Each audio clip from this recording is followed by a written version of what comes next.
Welcome to another exciting edition of $1 Million Peddlers. I'm Papergoy. And I'm Mr. Magazine. They're stealing my thunder there. Nice. For anybody who's new to the channel, I'm Papergoy. I work out of my house, have a day job, and have about 40,000 items listed online. But I try to give you the view from the small seller.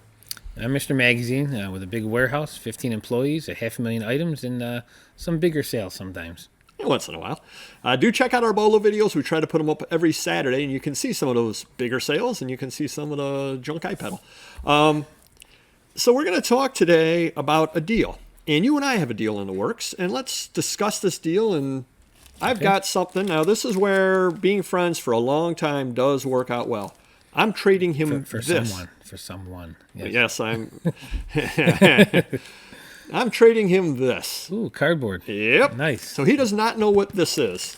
But I know what he collects, and I know what things are worth, and I know what the deal is we're doing. So it's going to end up working out well for both of us.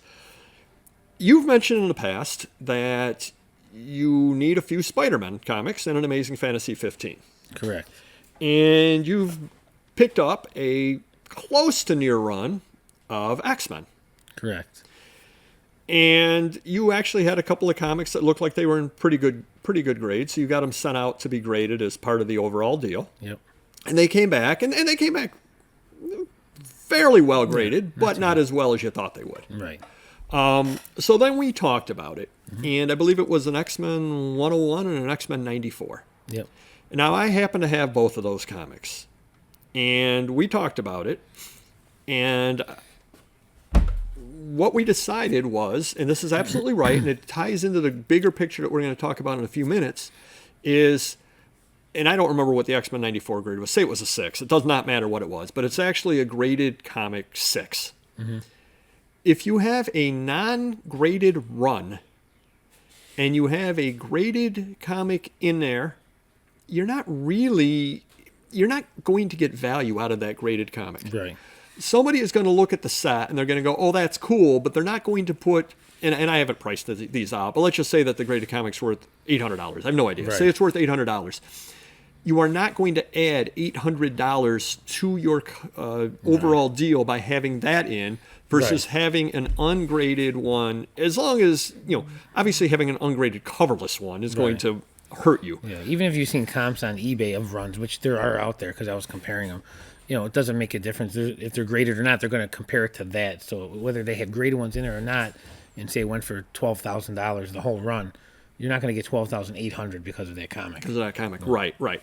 So discussing it, I said, let's get, for once, a win-win instead of one person who always wins and one person who always loses. Let's do a win-win for once. All right. You're going, I've never done that before. How does that work? Yeah. So what I ended up doing is I sorted through my collection and I found my X-Men 94 and my X-Men 101, and I gave them to you. So you're able to sell your run. And I think you still need a number 1, but you're able to sell the rest of the run, or however you're going to do it. You now have the full run other than the one that you still need. Right. You put aside the 94 and the 101 for me. Mm-hmm. I'm going to get a deal, and you're going, he is. I'm going to get a deal because I'm going to end up paying less than I should for a graded. Mm-hmm.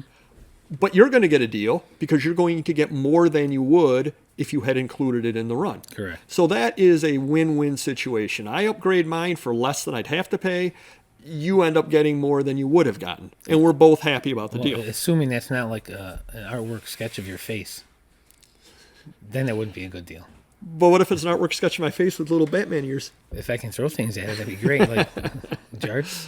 So now we're going to talk about how this leads into the Fuller thing. But let's see if I did well or not. And I'm going to show you, and you can show the camera what I got for you. Ooh, pretty cool. So show the camera. So that is a splash page. Right? I wish years ago. Original art splash page from Batman 66 and the Man from U.N.C.L.E. I ended up picking up on Heritage for you, and it's signed by the artist down below. Nice shape, too. Yeah, I did a fair amount of research on it as to values of things and all that kind of stuff, and I ended up getting a decent deal on it.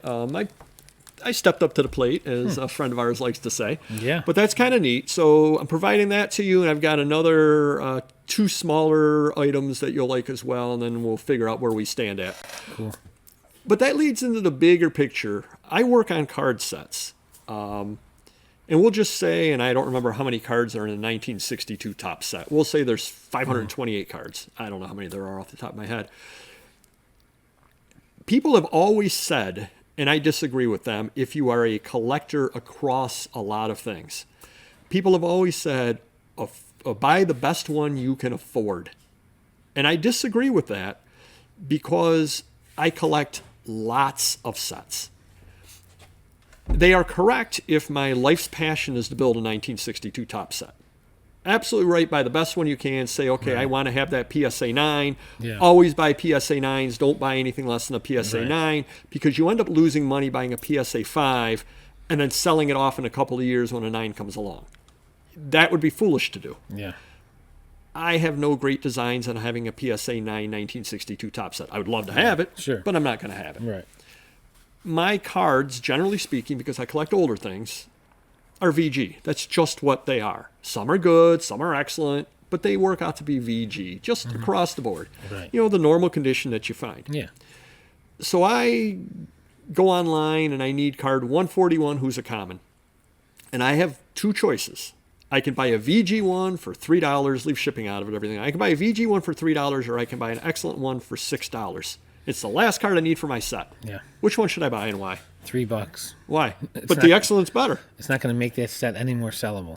So, in other words, you're saying Hold on. If you needed, say, a Hank Aaron, and you could get a PSA 8, maybe that would highlight it, but then why would you even do that when you can get a raw one? You know, so maybe if you had, just say you had it when you were collecting, and you had a mint Aaron in there, and you kept it in there. Well, that would highlight the set and maybe sell for more, but you would still maximize more money by selling it separately and then replacing with a VG.